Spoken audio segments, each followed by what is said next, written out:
तुम्ही पाहत आहात MCN न्यूज मराठी।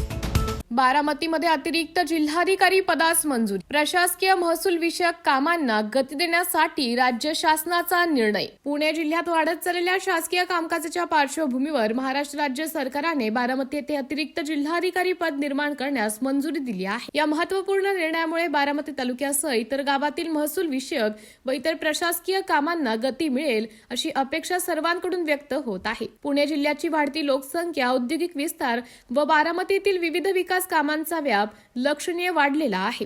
बारामती, इंदापूर, दौंड, पुरंदर या तालुक्यांमध्ये प्रशासकीय प्रकरणांची संख्या वाढत असल्याने स्थानिक पातळीवर म्हणजेच बारामतीत स्वतंत्र अतिरिक्त जिल्हाधिकारी नेमणूक करण्याची मागणी केली जात असल्याने त्याचा शासनाकडे प्रस्ताव पाठवण्यात आला होता। अखेर राज्य सरकारने या प्रस्तावाला मंजुरी देत बारामती येथे अतिरिक्त जिल्हाधिकारी पदास हिरवा कंदील दिला आहे। या नव्या कार्यालयामुळे महसूल विषयक कामे, जमिनी विषयक कामे, अपील प्रकरणे, निवडणूक प्रक्रिया आणि इतर शासकीय कार्यवाही प्रकरणे अधिक वेगाने होणार असल्याने नागरिकांकडून समाधान व्यक्त करण्यात येत आहे। MCN न्यूज मराठी करिता प्रतिनिधी कृष्णमूर्ती जगताप, बारामती।